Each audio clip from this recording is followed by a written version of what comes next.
Alright, so we just did Breaking Bad characters in the Sopranos world, now we're flipping it. We're taking the Jersey crew and dropping them into the Breaking Bad universe with the cartels and the meth trade and the Southwest desert where bodies disappear and nobody asks questions. This is going to be rough for most of them because the Sopranos guys are used to a very specific kind of organized crime. They've got rules, traditions, political connections, law enforcement on the payroll. The Breaking Bad world doesn't work like that. The cartel doesn't care about your last name or what family you're from. They care about results and respect. And if you screw up, you just disappear. Let's see who makes it and who ends up in a barrel of acid. Tony Soprano, dead. Tony would be dead within months, maybe even weeks, and it's kind of shocking to think about because Tony's this apex predator in his own world. But Tony's skill set is built for New Jersey mob politics. He knows how to navigate the families, how to use his connections with corrupt cops and politicians, how to leverage his legitimate business fronts. None of that translates to the Breaking Bad world. Tony's used to dealing with people who follow certain rules. Even when there's conflict between families, there's still this code about how things are done. You don't kill a made guy without permission. You sit down and talk before things escalate. There's structure. The cartel doesn't work like that. If you're a problem, they kill you. If you disrespect them, they kill you. If they just don't like you, they kill you. There's no appeals process, no sitting down with mediators, no working things out politically, and Tony's personality would get him killed immediately. Tony's got this ego where he needs to be the alpha in every situation. He can't help but assert dominance. If Tony's in a meeting with Hector Salamanca or Juan Bolsa and they say something Tony doesn't like, Tony's gonna push back. He's gonna make it clear that he's not someone who gets pushed around. That gets you killed in the cartel world. They don't care that you're a boss in New Jersey. They don't care that you've got a crew. You show disrespect at a meeting, they shoot you right there and move on with their day. Tony also can't keep his mouth shut. He'd say something insulting without even meaning to, just because Tony's always running his mouth. And the cartel guys don't have patience for that kind of thing. Plus, Tony's way too visible. He operates out of the pork store. Everyone knows who he is. He's constantly out in public. In Breaking Bad, the smart criminals stay invisible. Gus runs a chicken restaurant and nobody suspects him for years. Tony's the opposite of that approach. So yeah, Tony's dead. Probably killed at his first major meeting with cartel people when he says or does something they consider disrespectful. Paulie Walnuts, dead hilariously fast. Paulie would be dead so fast it would almost be funny if it wasn't so brutal. Paulie's got this motor mouth where he's constantly talking, making jokes, telling stories, and he doesn't read rooms well. He'll keep talking even when everyone's clearly annoyed or when the situation is tense. Imagine Paulie in a meeting with Tuco or Lalo or the cousins. Someone would say something and Paulie would interrupt with some story about his mother or some superstitious thing about ghosts, and they'd just shoot him right there for being annoying. Paulie's also way too emotional and superstitious. He freaks out over imagined slights. He's paranoid about curses and bad omens. The cartel would see that as weakness and instability, and Paulie has got this habit of talking back to bosses when he feels disrespected. In the mob, he can sometimes get away with that because he's been around forever and people know him. But if Paulie talked back to someone like Hector or said something sideways to Don Eladio, he'd be dead before he finished his sentence. The thing that would definitely get Paulie killed is he tried to use his normal Jersey intimidation tactics on the wrong person. Paulie's used to being feared in his neighborhood. He'd probably try that same energy with some cartel guy and get immediately murdered. Paulie wouldn't even last long enough to become part of anyone's operation. He'd die at the introduction meeting. Silvio Dante maybe survives. Silvio is one of the few Sopranos characters who might actually survive in the Breaking Bad world. Silvio's whole thing is being disciplined, professional, and keeping his mouth shut. He thinks before he acts. He doesn't let emotion control his decisions. He knows when to speak and when to stay quiet. Those are all qualities that work in any criminal environment. If Silvio ended up in the Breaking Bad world, he'd probably position himself as a useful operator for someone like Gus. Silvio could handle logistics, manage people, deal with problems discreetly. That's valuable anywhere. Silvio would also adapt to the cultural differences pretty quickly. He's smart enough to recognize that the cartel works differently than the mob and adjust his behavior accordingly. He wouldn't try to impose Jersey rules on a Southwest drug operation. The cartel would respect Silvio because he's competent and professional. He doesn't cause drama, he gets results, he's loyal to whoever he's working for. That's the kind of person who survives. Silvio's only real vulnerability is his loyalty to Tony. If Silvio came to the Breaking Bad world with Tony, and Tony immediately got himself killed by insulting the cartel, Silvio might try to avenge Tony or might be seen as tainted by association. But if Silvio came alone or separated himself from Tony's mistakes, he could have a decent career. He'd never be the boss, but he'd be a valued lieutenant for someone smart. So Silvio maybe survives. Not guaranteed, but he's got the skills and temperament to make it work. Christopher Moltisanti. So dead it's not even funny. Christopher would be dead within days and it would be nobody's fault but his own. Christopher's got every quality that gets you killed in the Breaking Bad world. He's a drug addict, he's impulsive, he's insecure about his status, he runs his mouth, he's unreliable. Any one of those things is dangerous. All of them together is a death sentence. Christopher would probably show up to some meeting high on heroin or coke. He'd say something stupid or brag about something he shouldn't brag about, and whoever he was dealing with would just kill him for being a liability. Or Christopher would try to assert himself and prove he's tough by confronting someone. Maybe he'd have a problem with how someone looked at him or what they said, and he'd start a fight with the wrong person, like Tuco or the cousins, and get immediately killed. Even if Christopher somehow survived his initial meetings, his drug addiction would get him killed eventually.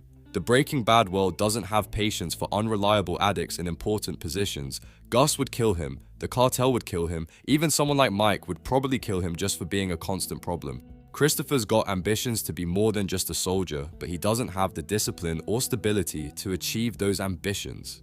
In the mob, Tony protects Christopher because he's family. In the Breaking Bad world, Christopher's got no protection and his weaknesses would get him killed immediately.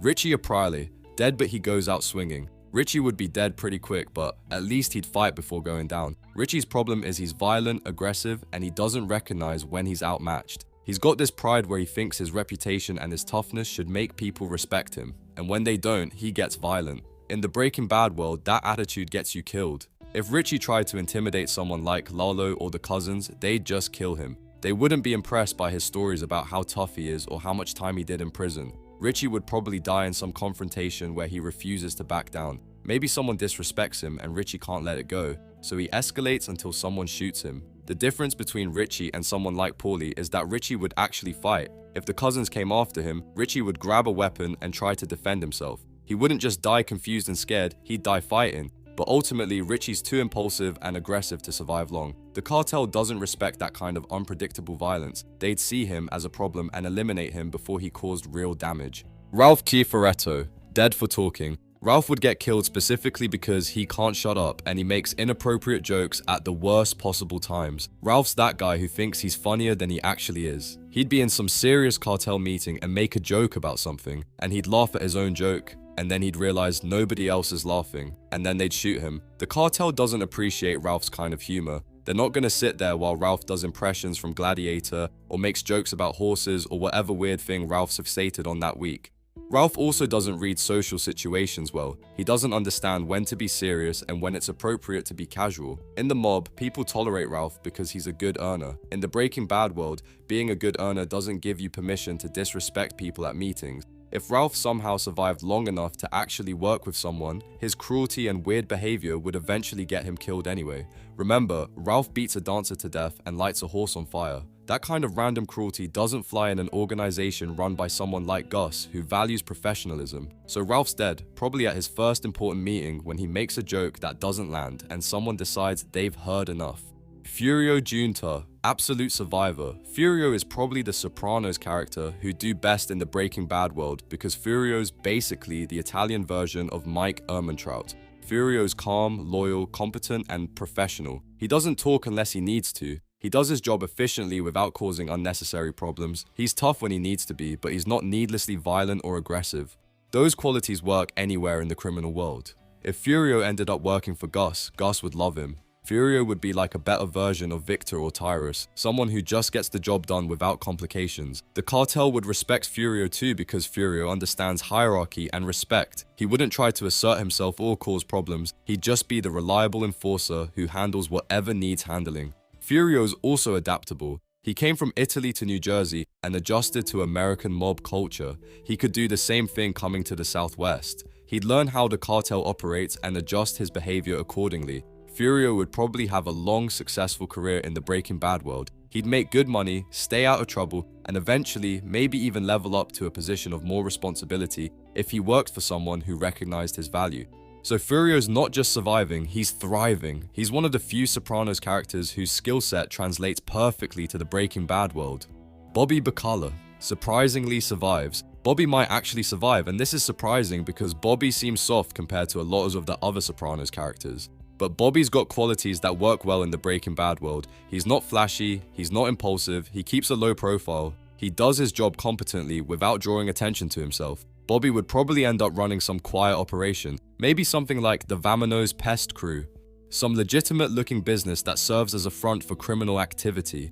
Bobby's good at that kind of thing. Bobby's also smart enough to avoid pissing off dangerous people. He wouldn't talk back to cartel members or try to assert dominance. He'd just be the guy who runs his operation, makes money, and stays out of trouble. The cartel would barely notice Bobby because he's not causing problems. And in the Breaking Bad world, not being noticed is often the key to survival. The loud, flashy, aggressive guys get killed. The quiet, boring, competent guys survive. So Bobby lives probably longer than most of his Jersey colleagues, specifically because he's too boring and unimportant to be worth killing.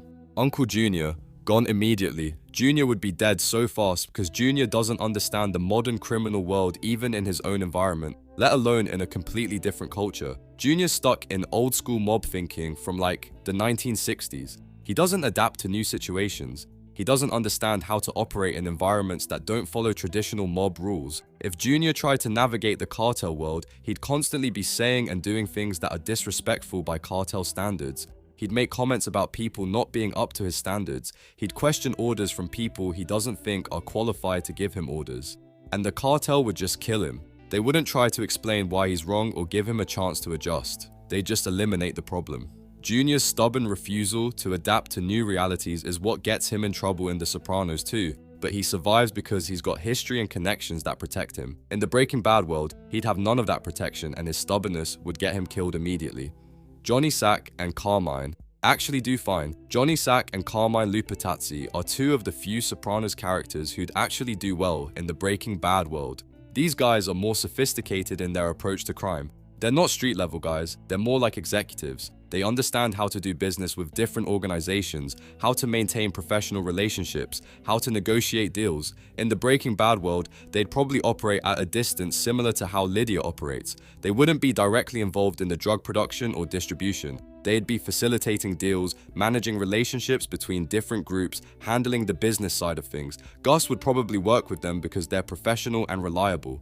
They understand that business is business and they don't let ego or emotion mess up profitable relationships. Johnny Sack especially has the temperament for this. He's disciplined, he thinks before he acts, and he's good at managing his emotions most of the time. He'd fit well in the Breaking Bad world's more professional criminal operations. The key for both of them is they'd stay away from the violent street level stuff and focus on the business aspects, and that's where survival happens in the Breaking Bad world if you're smart. Little Carmine accidentally gets himself killed.